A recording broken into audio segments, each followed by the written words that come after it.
Está entrando no ar. Debate 93.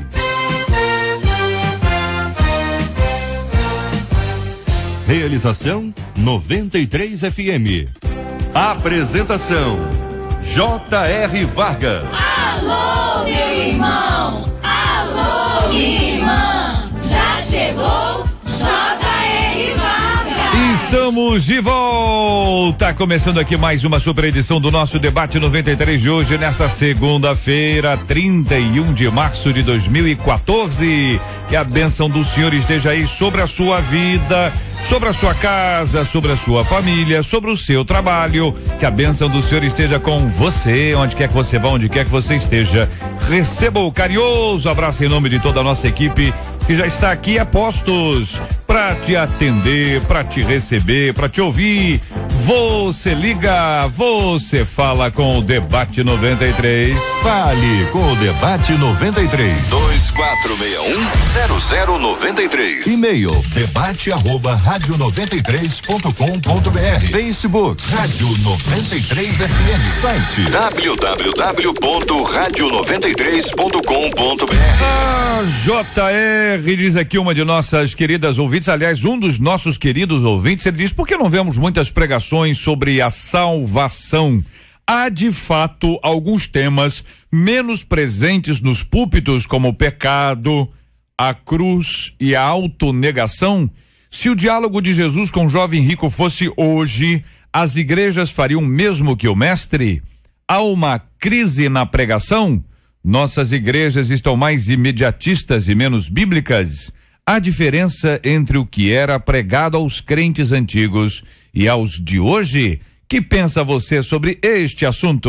Este é o Debate 93. com J.R. Vargas na 93 FM. Muito bem, minha gente, no programa de hoje recebemos aqui na nossa bancada do Debate 93 o bispo Pedro Fernandes, que é presidente da comunidade evangélica Família de Cristo. Muito bom dia, seja bem-vindo. O senhor destacou a frase: por que não vemos muitas pregações sobre a salvação? Quero ouvir a sua opinião sobre esse assunto, bispo. Bom dia. Bom dia, R.R. Vargas, todos aqui da mesa. Primeiramente, eu quero agradecer a Deus estar aqui, a minha família também, minha esposa, a pastora Cintia, está em casa. E esse tema é um tema muito interessante. Eu estava conversando com a missionária Kátia e falando acerca desse tema, né? E o tema é: por que não vemos muitas pregações sobre a salvação? Na realidade, nós pregamos sobre a salvação. Muitos pastores têm pregado sobre a salvação, mas nós temos visto assim poucas pregações, sim. Mas por que são poucas pregações?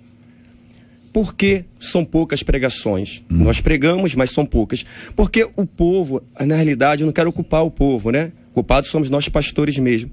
Mas o povo não está interessado com o negócio de ouvir sobre salvação. Já sou salvo, aceitei Jesus como Salvador. Eles querem o que estão precisando. Tá entendendo? Tô doente, eu quero uma cura. Tô sem casa, quero uma casa. Tô solteiro, quero casar. Então estou indo para a igreja atrás disso. Tô casado, quero ficar viúvo. É verdade. Tem gente que não. Não tem gente que ora para essas coisas. Você levanta, Jesus. Você tá entendendo? Hein? Então você prega sobre... Porque a pregação sobre a salvação não dá ibope. Não dá ibope. Você vai pregar sobre salvação para pessoas que já são crentes. Não é verdade? Então, realmente é um tema muito interessante. Vamos nessa manhã. Então, o senhor acha que existem poucas pregações sobre a salvação porque as pessoas não querem ouvir sobre esse assunto?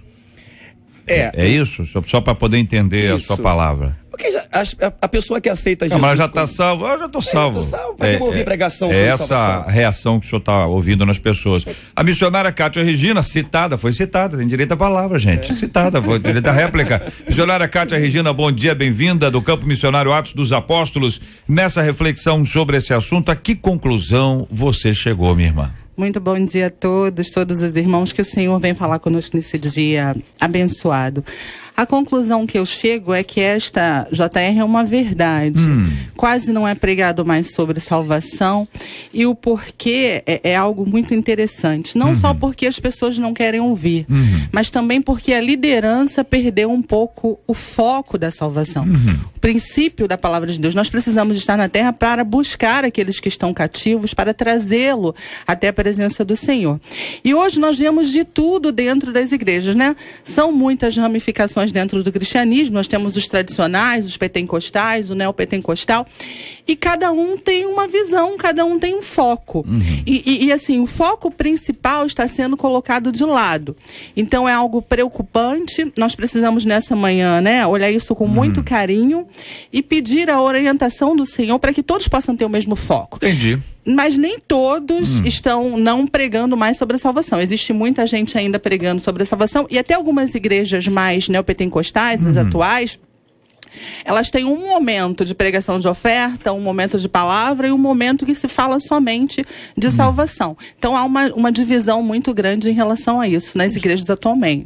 Há alguns anos, e aqui abrindo os companheiros, já vou apresentar os outros dois que estão aqui à mesa. Há alguns anos nós tínhamos assim, era o culto era o culto. Em algumas ocasiões tinha o culto evangelístico.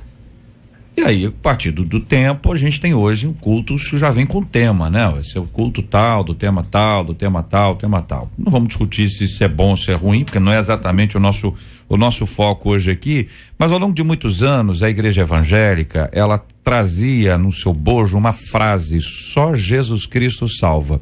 Várias cidades tinham outdoors, adesivos de carro, enfim, placas nas estradas, bem-vindo à cidade tal, aí tava lá, só Jesus Cristo salva, igreja tal. Em geral, na minha experiência, né, de observação, os batistas trabalharam muito essa frase ao longo de muitos anos. Aí a questão toda é o seguinte: essa percepção que o ouvinte tem, já temos duas opiniões aqui sobre esse assunto. Ouvindo os companheiros agora sobre esse ponto, concordam com isso? É isso mesmo que está acontecendo assim? Não estou dizendo no seu caso, a ideia não é nem assim, no meu caso, a ideia é assim, na experiência, na análise, na percepção que vocês têm, e eu queria ouvi-los sobre esse assunto. O pastor Josué Valandro Júnior, da Igreja Batista Central da Barra da Tijuca, bom dia, seja bem-vindo, meu irmão. Bom dia, pastor JR, sempre um privilégio te encontrar, irmão. Obrigado, meu irmão. Eu concordo que realmente a mensagem de salvação tem sido pouco pregada em relação à quantidade de pregações que são feitas, em relação à quantidade de igrejas que existem. E eu também não estou julgando igreja alguma. Agora, eu acho que a grande questão é que nós vivemos um tempo em que as pessoas estão copiando os modelos. As pessoas não ouvem mais do Senhor com a sua direção ministerial. Então eu começo a olhar para alguém em que a fórmula que ele usou trouxe gente.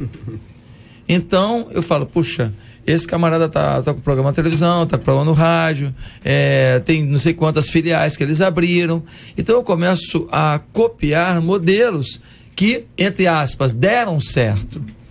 Mas nem tudo que deu certo é certo. É verdade. Ou seja, há muitas coisas que atraem as pessoas, mas não necessariamente agradam a Deus. Eu ontem preguei, pastor JR, sobre Atos capítulo 2. E é muito interessante o sermão atrevido de Pedro. Ele, alguns dias antes, negou a Jesus. Depois ele tem um confronto com Jesus, quando Jesus pergunta se ele o ama. Ele é perdoado pelo Senhor, ele restabelece a sua unidade com o Senhor. Na hora da descida do Espírito Santo, tem gente ameaça lá. João estava lá, Tiago estava lá, estava um monte de gente boa lá. Quem toma a palavra? O cara que negou, o cara que foi alcançado pela compaixão de Jesus. Ele toma a palavra e prega um sermão radical para ninguém se converter. Ele prega um sermão do tipo: vocês mataram Jesus, vocês são tudo assassinos, e agora quero avisar para vocês que ele é o Filho de Deus, o Messias enviado por Deus, ele ressuscitou. E é o seguinte: se vocês não se arrependerem e não aceitarem esse Jesus que vocês mataram como Senhor da vida de vocês, vocês vão perecer. Eu pergunto, quem quer se converter com um sermão desse? 3.000 se converteram. Então, a gente está desconfiando da palavra. Por quê? Porque nós estamos querendo dar jeitinho para agradar as pessoas e convencê-las. A gente pensa assim, deixa eu jogar uma isca, depois que ele estiver aqui dentro, eu vou ensinando para ele que Jesus é o Salvador, que Jesus é o Senhor. Nós não precisamos disso. Nós temos que se depender do Espírito Santo e entender que a palavra é a palavra da cruz. É claro que ninguém está aqui pregando a teologia da pobreza. Não. Ninguém está pregando aqui a teologia da miséria. Não é isso. Nós temos um Deus que pode nos dar qualquer coisa em qualquer tempo. Mas a essência da mensagem é que Jesus Cristo é o Filho de Deus. Ele morreu numa cruz. Ele ressuscitou. Por causa dele, nós temos acesso ao Pai novamente. Se nós não pregarmos isso, JR, e que infelizmente muitos não estão pregando, nós estamos tendo a sensação de vitória da igreja. Mas aí, eu acho que é por causa disso que o Senhor Jesus disse, naquele dia, muitos me dirão, em teu nome eu profetizei, em teu nome eu expulsei demônio. Olha que coisa grave. Em teu nome eu expulsei demônio. O cara que expulsa o demônio vai achar que ele não é de Deus. E o Senhor vai dizer o que para ele? Nunca te conheci, você não foi salvo. Reverendo Edson Nascimento, da Igreja Presbiteriana Maria da Graça, muito bom dia, seja bem-vindo. O que pensa o senhor sobre esse assunto, reverendo? Bom dia, JR, bom dia demais debatedores, bom dia aos ouvintes da Rádio 93 FM. JR, realmente, né, o que nós temos visto é algo que a gente consegue constatar e a gente percebe isso. Eu tenho, algum tempo atrás, estava lendo um livro chamado O que Fizeram do Evangelho, e ele fala exatamente sobre essa questão, que nós temos deixado de pregar a salvação em Cristo Jesus. Como você mesmo citou, nós, algum tempo atrás, na década de 80, talvez 90, um pouco, a gente começou a dividir. Nós tínhamos culto disso, isso até mesmo nas igrejas chamadas igrejas históricas, né? Nós tínhamos vários cultos e achávamos que o culto para pregar a salvação era só o culto evangelístico. Algo que eu tenho aprendido, JR, tenho buscado colocar em prática na minha igreja, é que todo sermão, todo domingo, eu tenho pregado a salvação de Cristo Jesus. E olha que a gente tem aprendido isso, a gente tem um contato com os pastores do nosso concílio, nós temos buscado fazer isso, usar isso em prática mesmo, né? Isso tem sido realmente uma prática, isso tem me feito descobrir que eu realmente, como um pastor, também não pregava a salvação todos os domingos. Então pregava os temas, que estavam os temas bíblicos, tinha uma pregação bíblica, né? E a gente buscava ressaltar e fazer uma boa exegese do texto, mas a gente não pregava o que era essencial, que é justamente a salvação. Eu percebo, JR, que uma das grandes dificuldades que nós estamos tendo como pastores e também como igreja é realmente se acomodar nesse tempo que nós estamos vivendo. E aí, diante do sermão, que seja um sermão atrativo, seja um sermão bíblico e que seja um sermão soteriológico que traga a salvação da vida das pessoas. Essa tem sido a grande dificuldade, e para isso a gente tem que voltar a estudar novamente, ler bons livros e realmente repensar a nossa pregação como pastores, como servos do Senhor. Há quem diga, por exemplo, que todo sermão bíblico ele tem uma perspectiva de salvação, ainda que ele seja num texto que aparentemente não tenha implicações, porque o texto bíblico, embora a gente imagine que ele não tenha grandes implicações sobre esse assunto, ele faz parte de um todo, e esse todo é a história da redenção. A história da redenção, ela aponta para a salvação.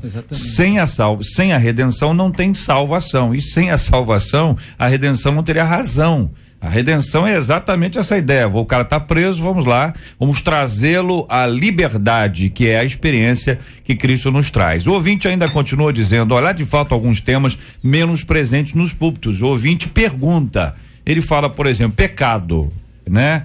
A cruz, a autonegação. E eu quero ouvir a opinião dos companheiros sobre este assunto no Debate 93 de hoje. Você está ligado no Debate 93 com J.R. Vargas.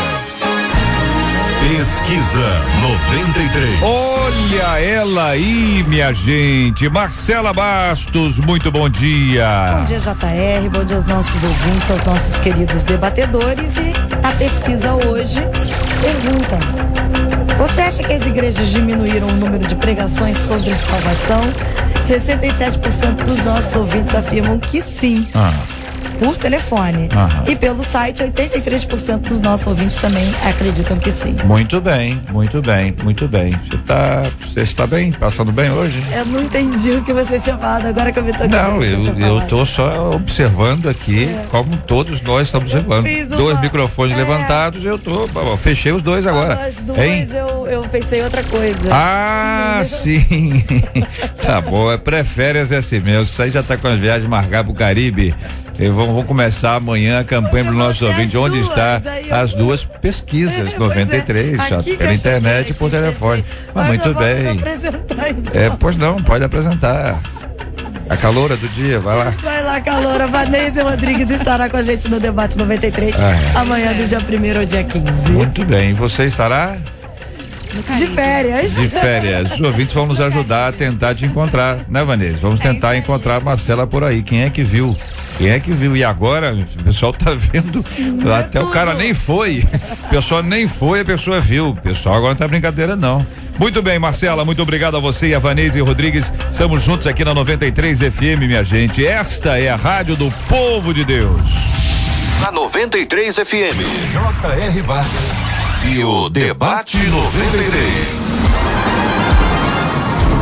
Você ouve Debate 93 com J.R. Vargas. Olha, eu vou mandar um grande abraço para um casal muito especial lá de Duque de Caxias, a nossa querida Caxias. O povo chama Caxias de Dallas.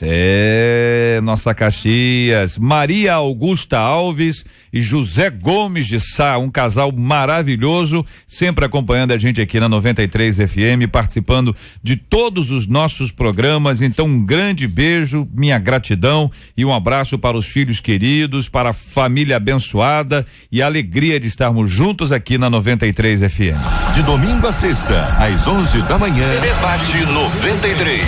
Na 93 FM. Na 93 FM. A pergunta, companheiros, é o seguinte: eu vou começando a ouvir a menina da mesa de hoje.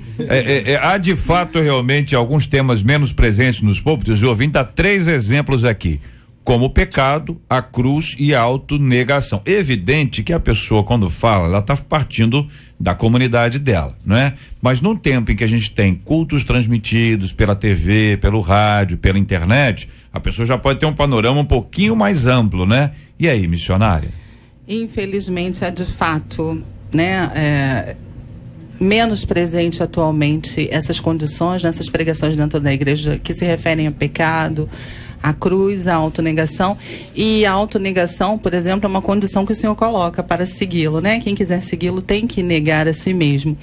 Mas o que eu percebo, JR, como foi colocado aqui, não é que os pastores não estejam pregando. Existem muitas igrejas que ainda mantêm os princípios, ainda mantêm o seu foco-alvo no Senhor.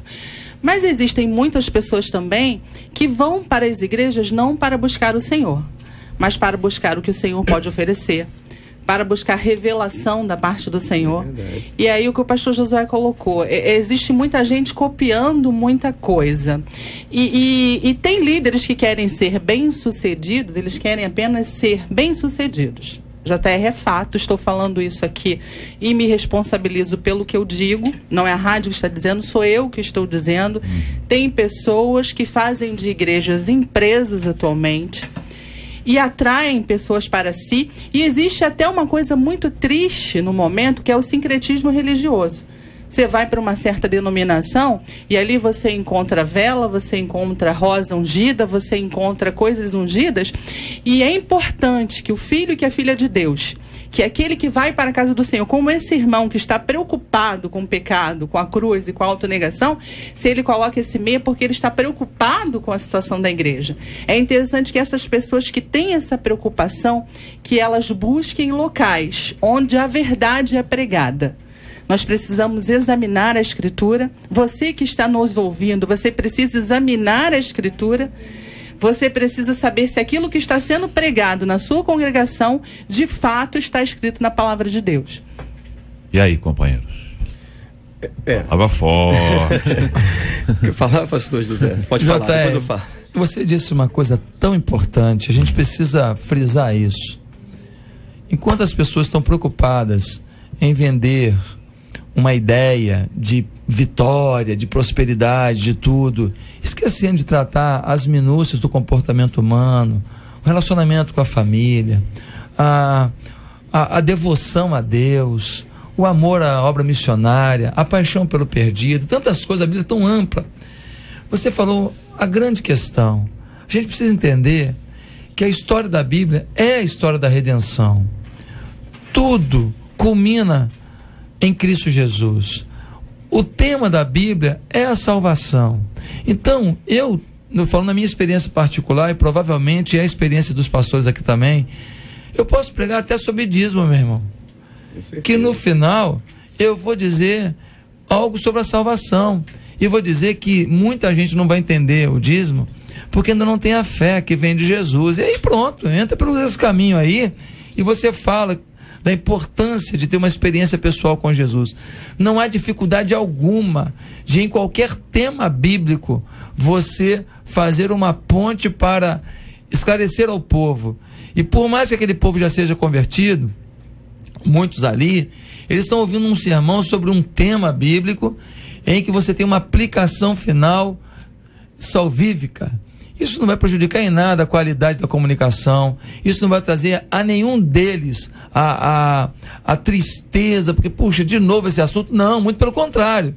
Eles saberão que, independente do tema que foi tratado naquele domingo ou naquele culto da igreja, que no final os seus visitantes, os seus amigos, familiares terão a oportunidade de ouvir uma palavra de salvação. Isso faz com que o membro se sinta mais estimulado ainda a levar pessoas à igreja.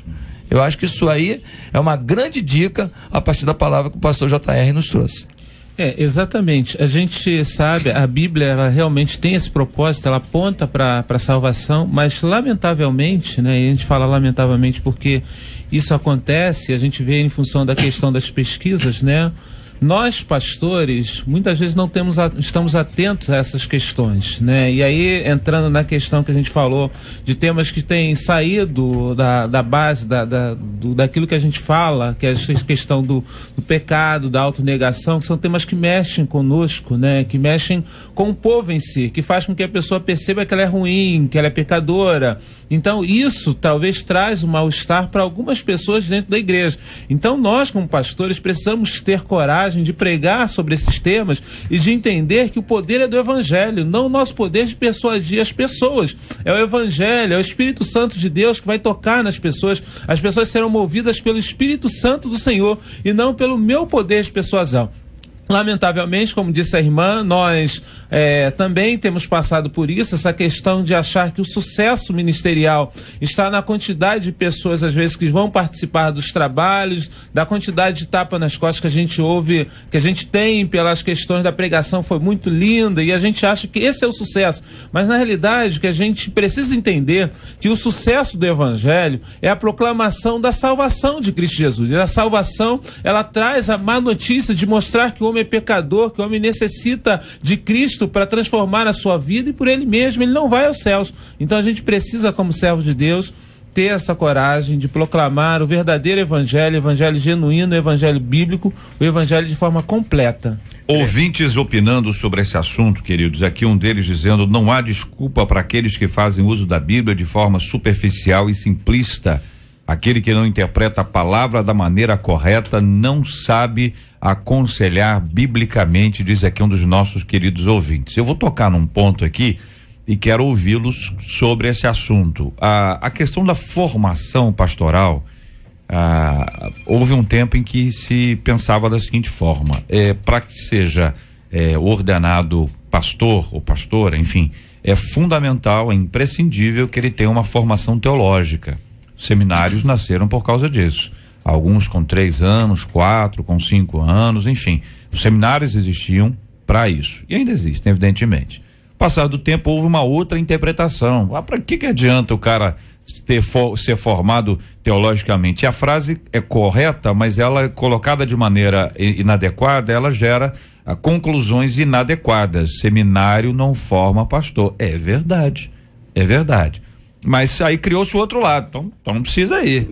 Então, o que importa? Importa é a unção. Que adianta aquele negócio? Conheço muita gente e tal, aquela frase que não diz nada, né? Pesquisa do nada é aquela pesquisa que diz, conheço muita gente e tal. Quando então você toma a formação e a unção juntos, isso naturalmente, acho que na opinião de todo mundo, a coisa casa. E a formação aqui não é só a questão teológica, é um mínimo de formação cultural, que se entende assim, olha, eu quero uma pessoa que saiba interpretar um texto. Que se você dá um texto, né? A viagem do não sei quem, o cara lê o texto e não consegue interpretar aquele texto que está ali, conseguirá ele interpretar a Bíblia? Poderá, claro, se pela iluminação do Espírito Santo, ele conseguirá. Mas como é que funciona isso? Na opinião de vocês, entendendo esse aspecto. JR, ali em Campo Grande, na comunidade evangélica Família de Cristo, às vezes eu tenho passado assim algumas lutas com algumas pessoas com essa visão. 70% da nossa igreja, 70% são jovens.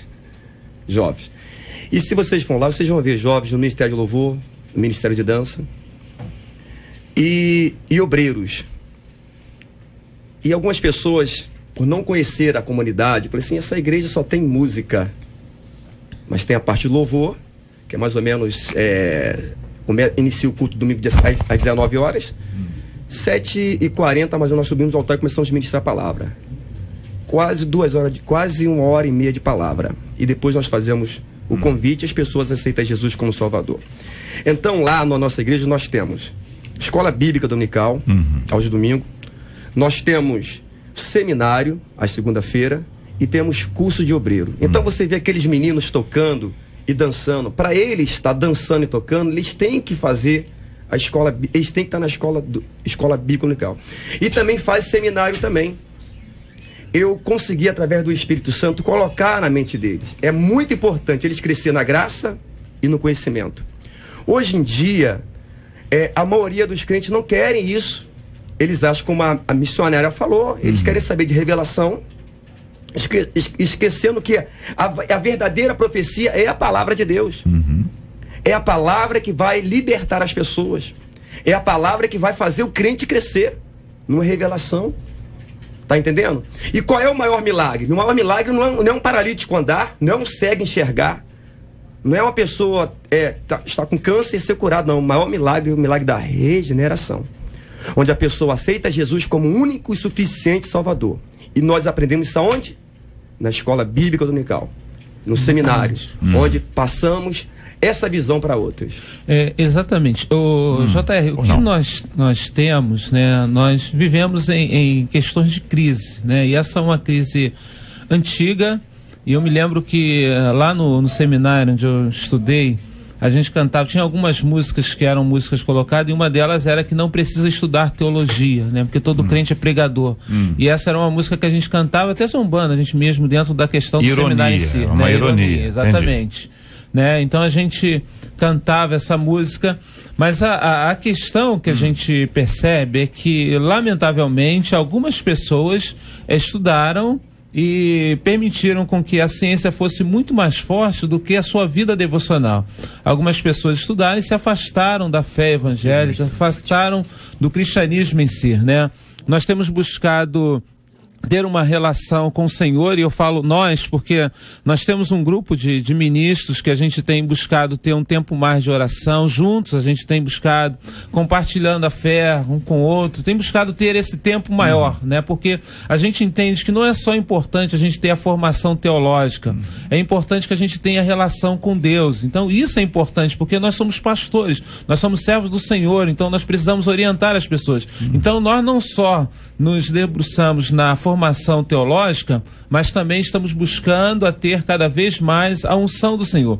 O grande problema é que as pessoas têm desprezado a formação teológica, né? Têm desprezado isso. E em função disso, elas fazem com que algumas heresias tenham sido pregadas na igreja por pessoas que não têm o mínimo de formação, que fazem uma exegese totalmente equivocada a respeito daquilo que a palavra do Senhor diz. E as igrejas, né? E diante desse movimento muito rápido de crescimento de igreja, as igrejas vão crescendo e essas pessoas vão formando outras sem que elas mesmas tenham a formação, sem que elas mesmas sejam habilitadas, e formando outras também deficientes. Então a gente tem visto isso. Lamentavelmente, a gente tem percebido aí a lacuna da salvação. Quero ouvir o pastor Josué sobre esse assunto também.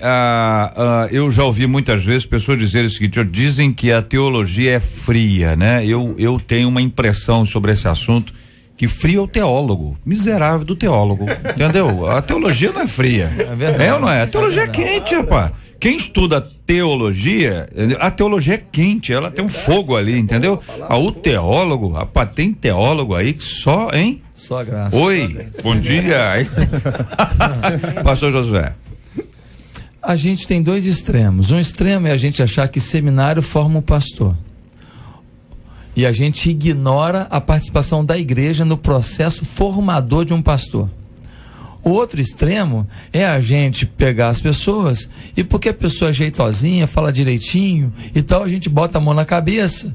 E aí, de forma tão precipitada, vai botando a mão na cabeça e vai ordenando pastor.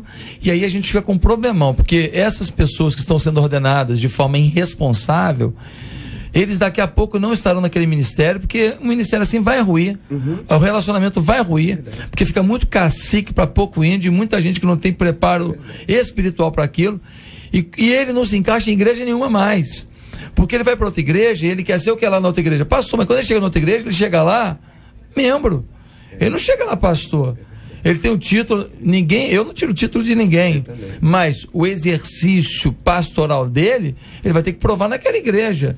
Ele não pode chegar na nova igreja e falar: pronto, olha, eu fui ordenado pastor na igreja Cuspe de Jesus, e agora eu chego aqui e vou cuspir todo mundo. Calma aí, meu amigo, não sei tua doutrina, não sei teu pensamento, não sei... Então, o que eu entendo, JR? Eu entendo que duas coisas devem acontecer. Primeiro, a gente precisa entender que o ministério pastoral, ele tem uma abrangência muito maior do que simplesmente aquele camarada que tem a responsabilidade do púlpito. O ministério pastoral muitas vezes se dá de uma forma em que alguém vai às pessoas, aconselha, afaga, abençoa, orienta, está no exercício pastoral ainda que não tem uma qualificação talvez para estar dando uma aula no seminário. Mas essa pessoa está no ofício pastoral.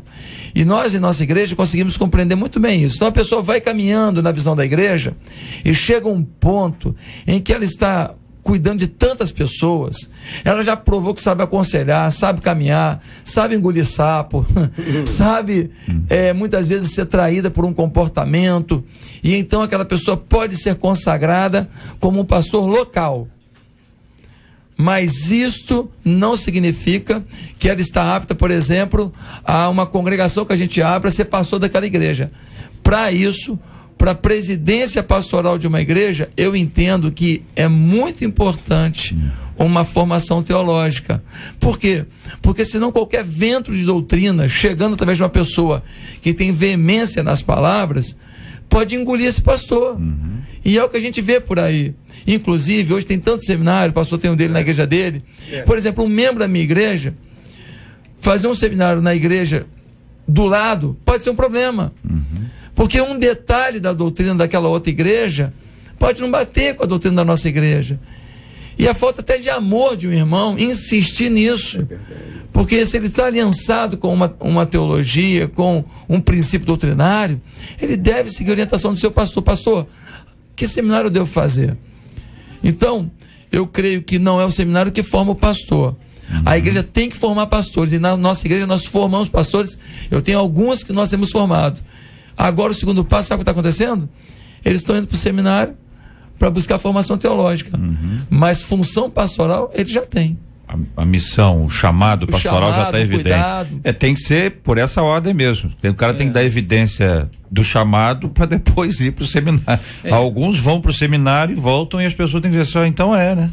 Então tá, né, companheiro? A formação também na igreja presbiteriana, né, falando em igreja presbiteriana do Brasil, também ela procede mais ou menos desta forma, né? O primeiro ano o candidato ele é tutelado pelo conselho da igreja, né? Então o conselho candidato ao ministério, exatamente. Então o processo de formação, normalmente o curso teológico são 5 anos de formação, graduação, e esses 5 anos ainda tem mais um ano que a gente chama de ano de licenciatura, que é exatamente o ano em que ele vai demonstrar todo o conhecimento que ele teve, se ele consegue colocar isso na prática. Então a gente tem um processo, embora seja lento, que é um processo em torno de 7 anos de formação, né?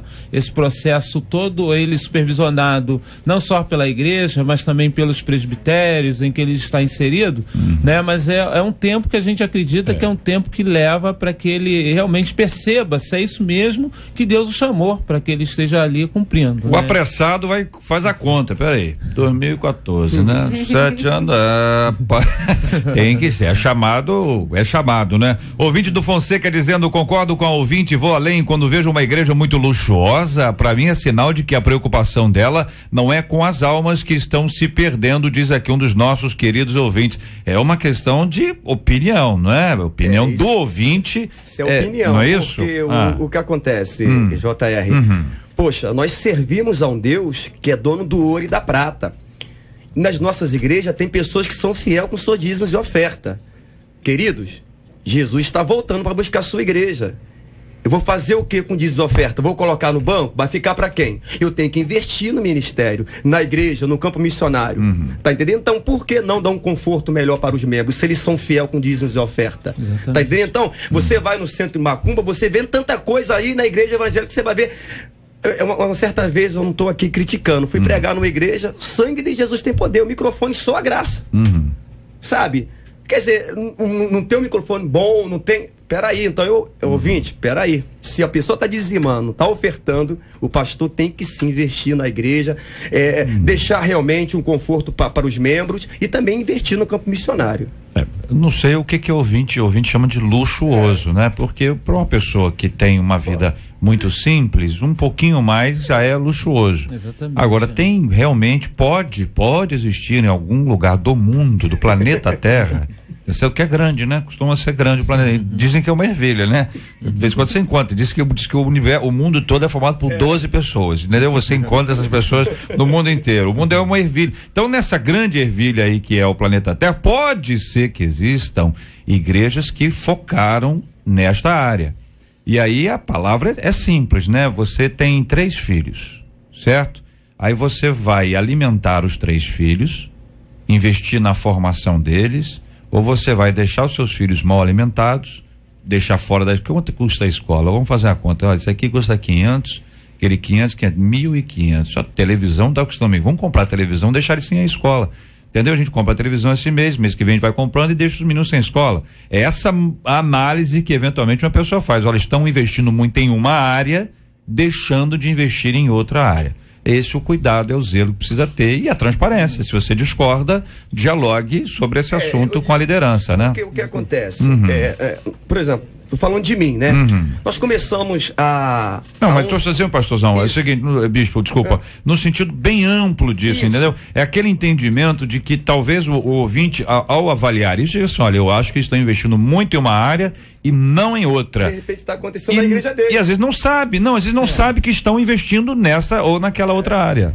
A questão é que a gente às vezes dá uma ênfase a determinadas coisas em função daquilo que a gente é, né? Como pessoa, né? Existem coisas que nos chamam mais atenção do que outras. Isso é muito normal, muito comum, né? E por nos chamar mais atenção, a gente vai sempre querer um investimento maior nessa área que nos chama mais atenção.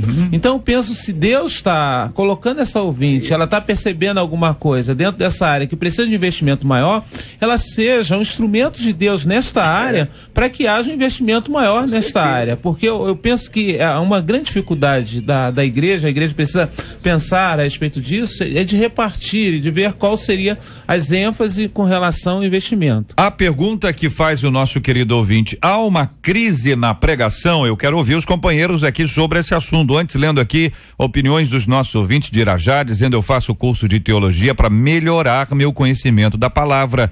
As pessoas me perguntam se vou ser pastora. Eu falo que ainda não sei o propósito de Deus em relação a isso, mas quando converso com as pessoas evangelizando, elas dizem que eu sei explicar a palavra e elas entendem. Acho muito importante fazer o seminário, independente de ser ou não pastora, diz aqui ouvinte. De Manguinhos, ouvinte dizendo, meu pastor sempre prega sobre a salvação e a importância de nos preocuparmos com as almas que estão se perdendo, mas tem muitas igrejas que só estão pregando sobre bens materiais, diz aqui nosso ouvinte. Outro ouvinte aqui do Limoeiro dizendo, infelizmente muitas igrejas se desviaram do verdadeiro evangelho e focam seus ministérios em prosperidade e milagres, visando o lado material e esquecendo o espiritual, é o que compartilha um dos nossos queridos ouvintes, a quem eu quero agradecer pelo carinho da audiência. Há uma crise na pregação? É uma das perguntas aqui que faz o nosso ouvinte. Realmente há uma crise na pregação e nós temos percebido isso em função da pesquisa, em função de tudo aquilo que a gente tem comentado até aqui, né? E essa crise, ela se dá da dificuldade que nós temos, né? Por isso eu bato nessa tecla, nós pastores, de lidar com o tempo atual, né? De pregar de forma que seja relevante, sem esquecer das questões essenciais da pregação e que seja também bíblica, né? A nossa pregação.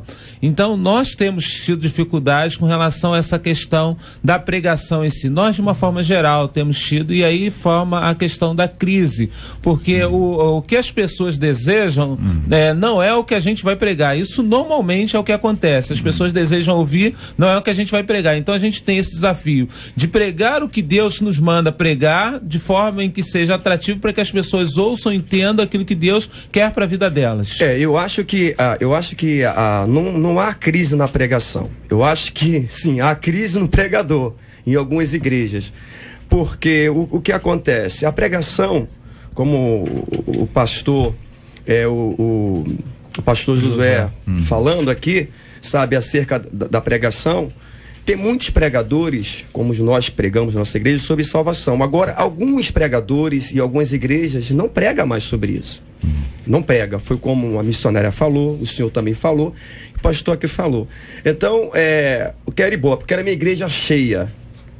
Então, vai pregar sobre salvação? Não, vou fazer a campanha da meia que vai vir, vou fazer a campanha do travesseiro, vou fazer a campanha... O que é a campanha da meia? A campanha da meia, rapaz. Poxa, sabe, você liga a televisão agora, é uma crise. Ontem eu saí da escola... Sou curioso, pastor. Eu sou um camarada curioso. Eu tô aqui representando o ouvinte. O ouvinte tá falando ali. Crise na pregação. Então há uma crise na pregação. Se a pregação da meia é uma crise na pregação. Eu cheguei após a escola bíblica do meu casa e vou ver uma pregação. Só vi essas coisas, meia. Sabe? Meia, coloca meia, porque você vai tomar posse, essas coisas todas. Vem cá, e onde está Jesus isso? Agora é sabonete, a cura vem no sabonete, a cura vem na rosa. E Jesus, onde está isso aí? Então, a crise não está na pregação, a crise está no pregador. Nos líderes que estão nessas igrejas. E outra coisa, olha, nós pastores, reverendo, bispo e apóstolo, nós vamos prestar conta naquele grande dia com isso. Eu acho que há uma necessidade de ajuste. Crise talvez seja uma palavra muito forte e talvez esteja localizada para determinadas igrejas, né? Cada um sabe como se porta, cada um pode perceber dentro da sua denominação o que está acontecendo, talvez esteja acontecendo crises em sua própria igreja. Mas eu acho que há uma necessidade de ajuste. Nós vivemos momentos preocupantes, onde não somente a igreja, mas a família também está deixando seus princípios, né, que outrora tinha. Nós tínhamos princípios de moralidade que estão sendo perdidos, e a família, juntamente com a igreja, necessita de ajuste. Tudo dentro de uma casa é o alicerce, é a coluna, é a base. E nós tínhamos na antiguidade princípios diferentes dentro da casa do Senhor, totalmente focado na palavra. Então isso precisa ser reconstruído, nós precisamos verificar. Eu aconselho a todos que nos ouvem, você que tem sede da palavra, que você busque aprender sim do Senhor, como já foi colocado aqui. Talvez você não seja um teólogo, talvez não queira ser, talvez não seja esse o seu chamado, mas busque conhecimento da palavra. Quanto mais conhecimento você tiver, mais almas você vai poder alcançar. Então há uma necessidade de, nesse momento, que nós possamos estar vigilantes, que a igreja do Senhor possa estar em oração, porque o reino de Deus não está perdido, nada está perdido. Tudo continua caminhando, nós estamos caminhando para o alvo e o Senhor vai salvar a sua igreja. Nós vamos estar juntos todos naquele grande dia. Amém. Dizer que a pregação está em crise talvez seja a gente só olhar a banda podre da coisa. Eu acho assim que a igreja está vivendo um momento muito lindo. Acho que tem muita coisa bonita acontecendo. Acho que tem muito projeto social tremendo que a igreja está fazendo. Acho que tem muito projeto evangelístico lindo que a igreja está fazendo. Nós estamos avançando, sabe? As igrejas têm se despertado para missões, muita gente mandando missionários. Então tem um lado muito bacana. Agora tem um lado ruim também. Qual é o percentual? Eu não sei. Mas tem um lado que é o lado das pessoas que estão tão preocupados em fazer a coisa acontecer, que estão esquecendo realmente que estão perdendo seus valores. Eu estava escutando uma rádio um dia desse, não foi essa rádio aqui não, mas eu liguei assim à noite, rapaz, o cara estava pregando, pensa num sermão que o diabo falou, pensa num sermão mentiroso, o cara falando umas coisas, o cara fazendo umas aplicações, umas comparações.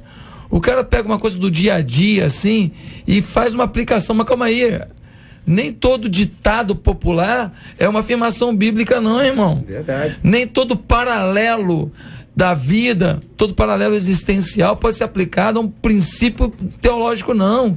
E nem toda experiência de alguém pode se transformar num princípio bíblico, pelo amor de Deus. Mas sabe qual é o problema?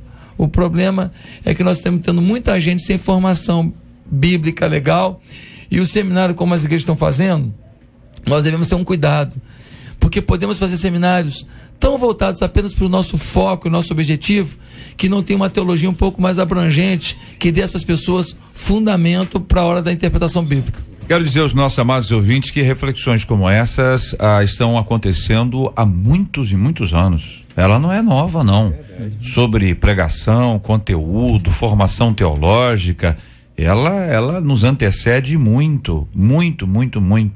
Há alguns anos os pastores eram bons porque falavam de maneira que ninguém entendia.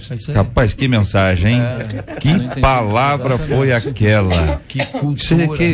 Você entendeu o que ele falou, senhor? Não entendi nada não, rapaz. Não é? Mas houve um tempo em que era assim, a Igreja Católica durante muitos anos rezou as suas missas em latim, e as pessoas não tinham entendimento. Os evangélicos, o camarada falava difícil, era bonito falar difícil. E aí hoje se entende que se você não se comunicar, a pessoa não recebe a mensagem. Não é só ler o evangelho. No evangelho diz exatamente Jesus falando, as pessoas entendiam, linguagem delas, etc. Então não fique atemorizado para dizer, o fim do mundo está acabando. Não, essa reflexão, ela já acontece há muitos anos. Eu vou dizer uma coisa, se ela parar de acontecer, nós estamos perdidos. Exatamente. Porque a reflexão nos faz ajustar os pontinhos. Exatamente. Onde as coisas não estão bem, nós vamos buscando equilíbrio, a saúde para se tornar sempre saudável. Entenda uma coisa, o membro da igreja, ainda que ele não tenha formação teológica no seminário, ele é fundamental, porque nenhum pastor, ele é perfeito, ele pode falhar. Um dia ou outro ele pode falar uma coisa que você vai fazer, Jesus, o pastor, o senhor falou isso. Não, minha irmã, eu não falei esse negócio de jeito nenhum. E se gravou, o cara vai ouvir de novo. Porque às vezes, numa hora de uma mensagem, às vezes o camarada tá cansado. É verdade. O camarada tá no cansaço e tal. Então não hesite em falar, mas fale com ele. Fale com ela. Não promulgue isso aí. Proclame isso aí para todos os cantos. Não converse com a pessoa. E cada dia mais eu admiro pessoas que têm a simplicidade e a coragem de conversar com quem lhes incomoda. Fala direto, olhando no olho, face a face, num tom de voz respeitável e com muito amor.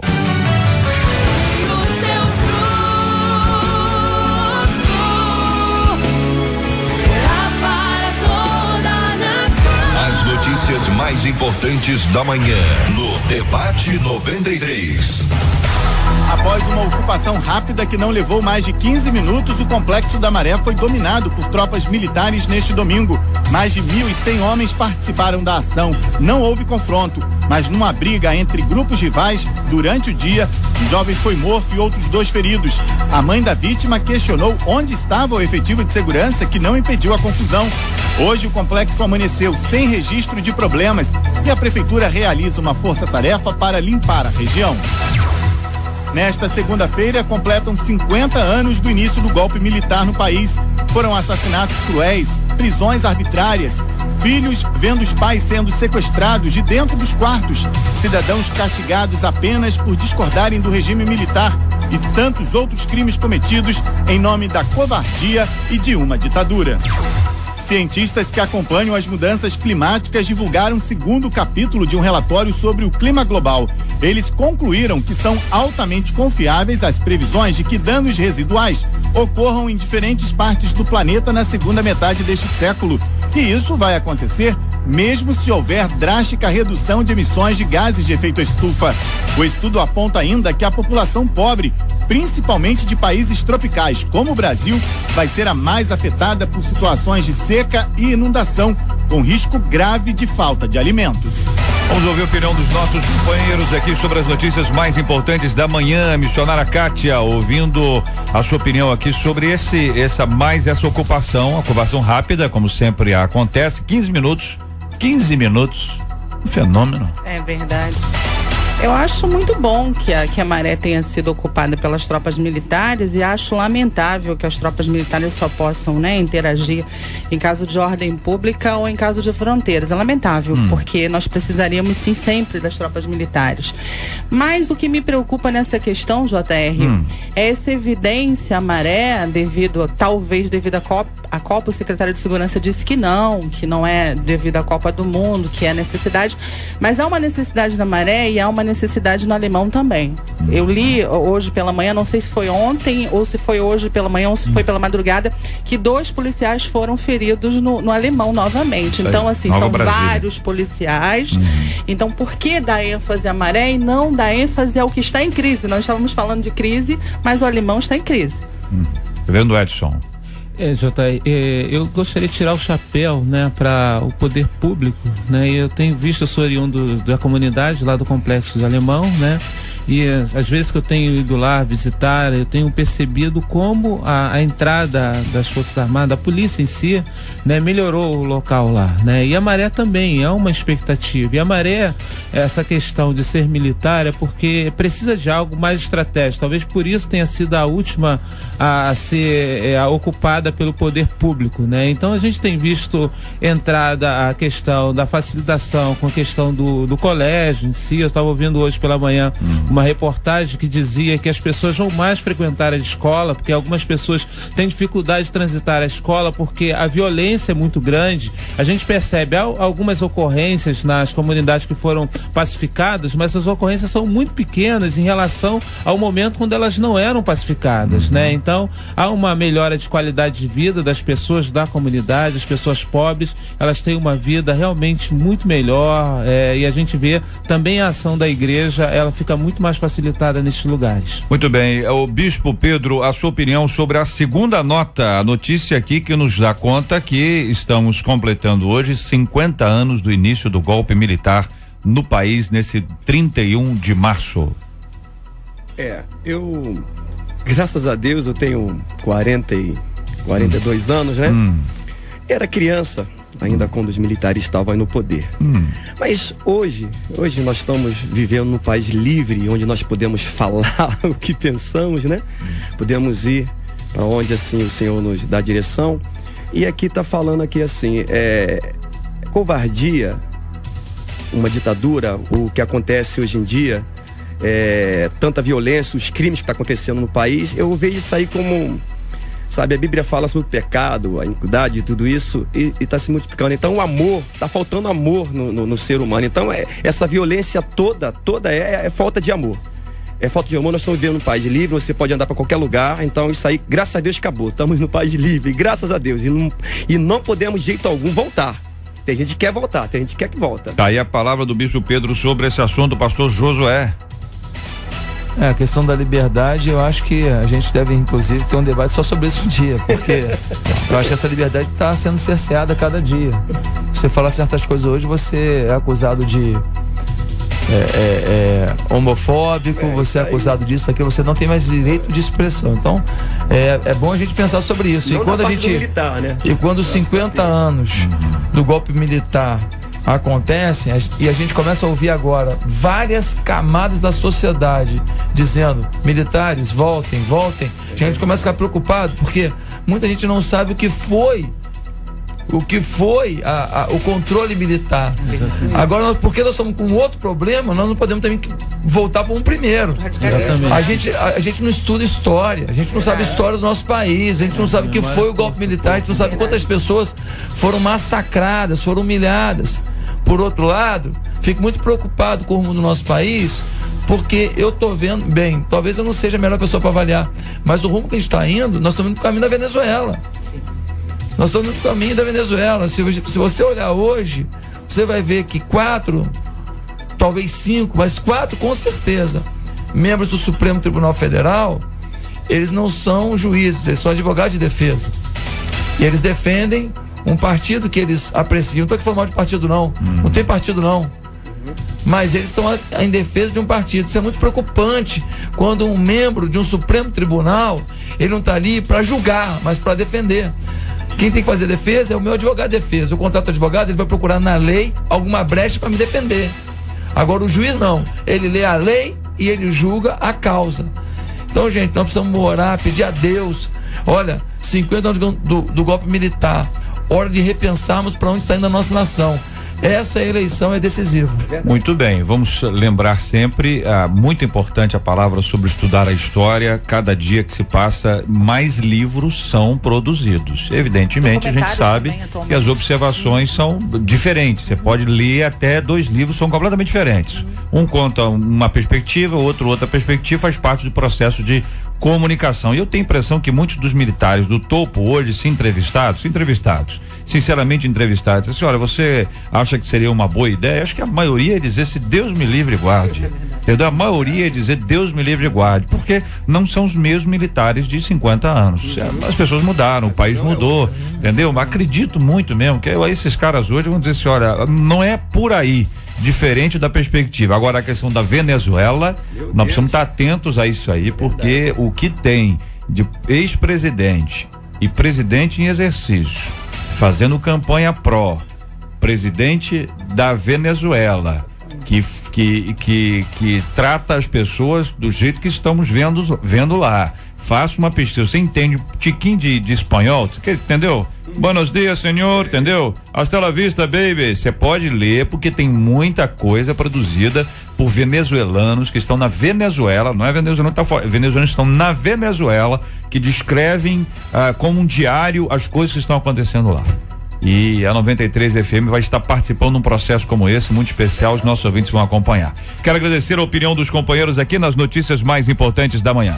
As notícias mais importantes da manhã, no Debate 93. E nesse ano vamos juntos viver a alegria de sentir o prazer de estar com vocês.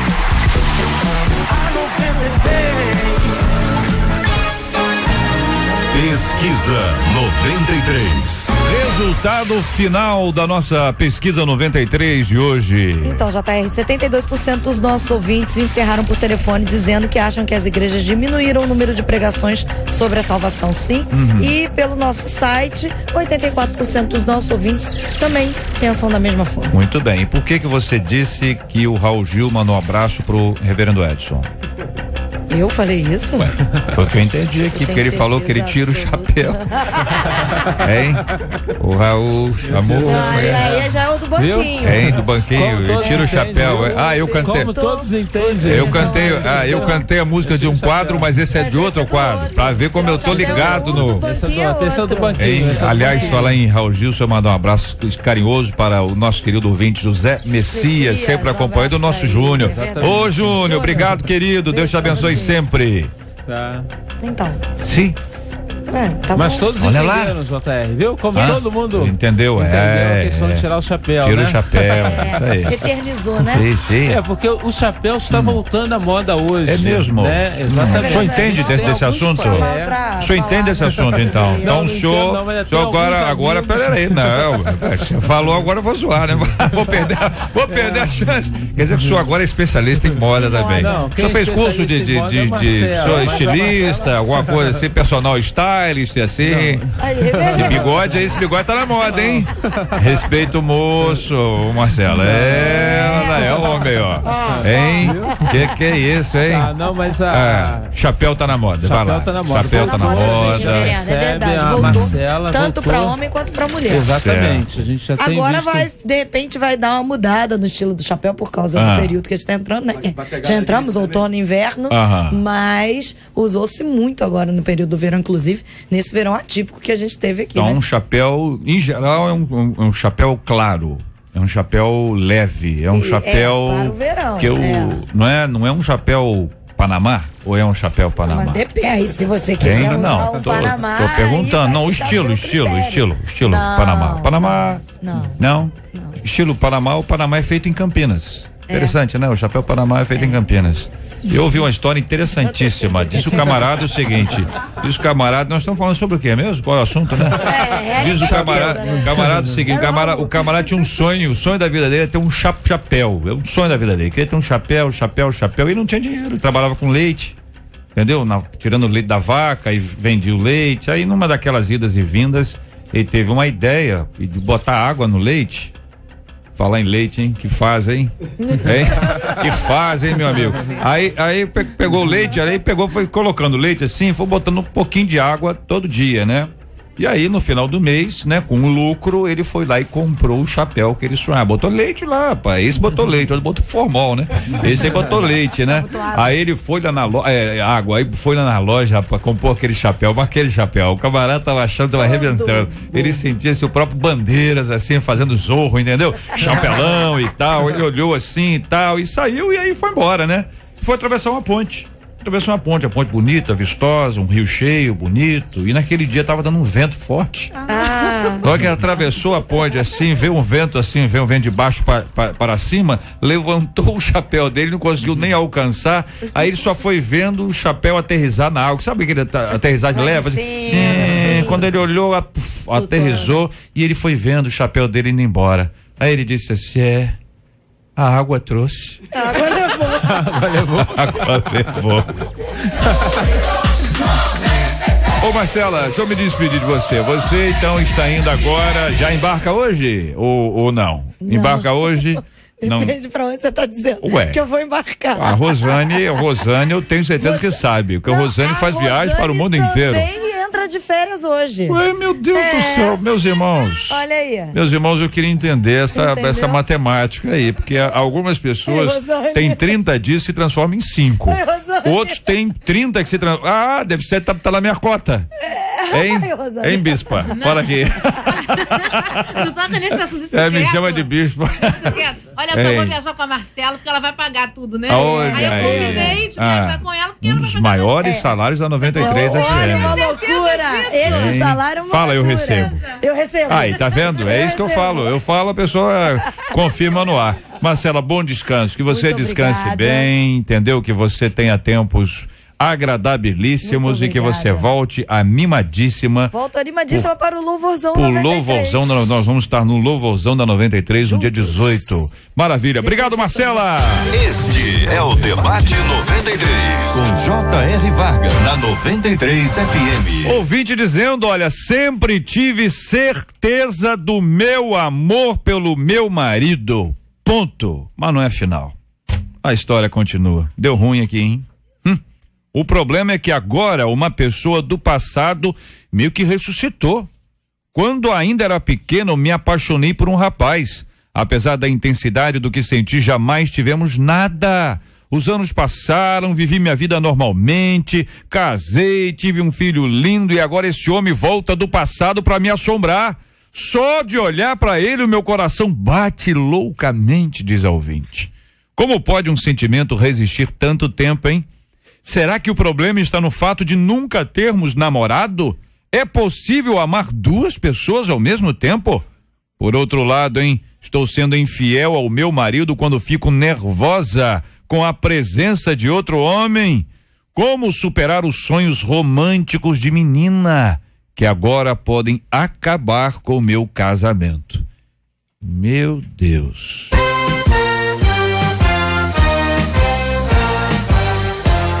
Esses e outros assuntos estarão amanhã, se Deus quiser, a partir das 11 horas da manhã, em mais uma super edição do nosso Debate 93. Muito obrigado aqui aos nossos companheiros, pastor Josué Valandro Júnior. Obrigado, um abraço, meu irmão. Muito obrigado, pastor JR. Quero mandar um beijo para minha esposa Bianca, meus filhos Lucas e Gabriel e para toda a membresia da Igreja Batista Central da Barra da Tijuca. Um beijo a todos vocês, obrigado pelo carinho. Missionária Kátia Regina, obrigado, Deus abençoe sempre. Muito obrigada, JR, por essa rádio maravilhosa, por essa rica oportunidade, que o Senhor possa abençoar cada um em todas as igrejas do Brasil.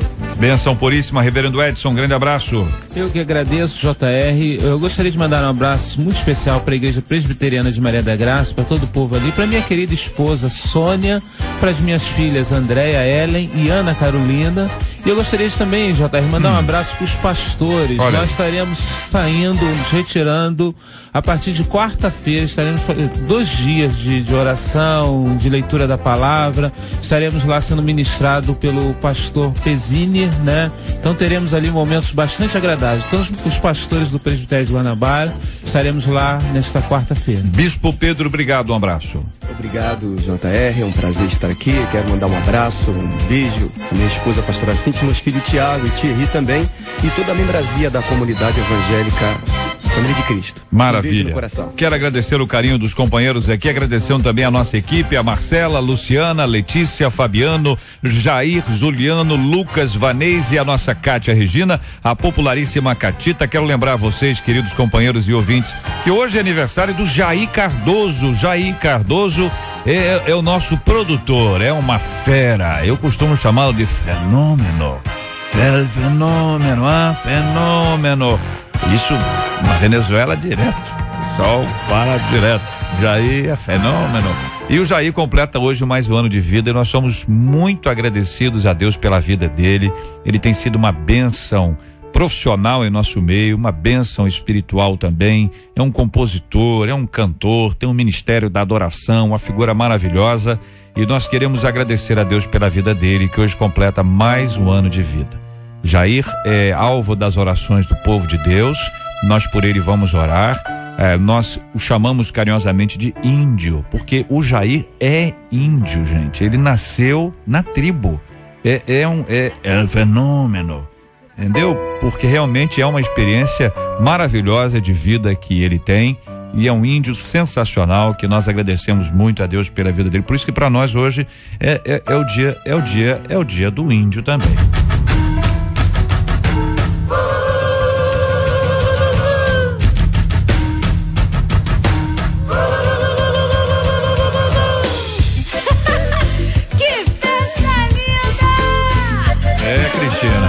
É ele. Todo mundo na tribo de Jesus, hein? É, e do Jair também, Cristina, olha aí, ó. O índio tá fazendo festa lá no meio da floresta. Vargas. Acendeu uma Eu fiquei sabendo aí que é a primeira vez que o índio vai ganhar um presente. Verdade. E é você quem vai dar. Aí é a primeira vez dos dois, né? Que eu vou dar um presente. Eu vou dar um presente. Eu peguei aqui, olha aqui, tem um negócio muito bom. Esse aqui pode não? Essa caneta sua aqui, Marcela, essa aqui também não? Vou arrumar um presente pro índio, vê se vai ser rapidinho. Índio merece. Vamos orar, companheiro, vamos orar aqui. Vou pedir o pastor Josué para orar conosco pelo assunto de hoje que tá aí na nossa pauta, e também agradecendo a Deus pela vida do Jair. Ele tá chamando de índio, mas hein? Ah, eu sei. Mas ele gosta desse nome, Jair. Ele que inventou. O nome, quer saber o nome dele, o original? Harshabarabará. É de uma tribo indígena lá pentecostal. Vamos lá, pastor, vamos orar juntos em nome de Jesus. Santo Deus, nós te agradecemos porque nesse ambiente de descontração, nesse ambiente de irmãos, nós podemos falar de coisas tão importantes e pedimos, Senhor, que o Senhor nos ajude para que a crise da pregação, a crise da comunicação do Evangelho seja, ó Deus, vencida pela Igreja do Senhor Jesus em nosso país e em todos os cantos desse mundo. Ó Deus, que haja um resgate da palavra bíblica. E agora, quando o Jair completa mais um ano de vida, nós colocamos essa vida e de sua família nas tuas mãos. Pedimos que o Senhor conceda grandes sonhos ao teu filho, grandes projetos, e que a sua vida seja uma inspiração uma inspiração de amor e fidelidade ao Senhor. Obrigado por tudo aqui, pela vida do pastor JR. Em nome de Jesus oramos. Amém, Pai. Que Deus te abençoe. Você acabou de ouvir Debate 93.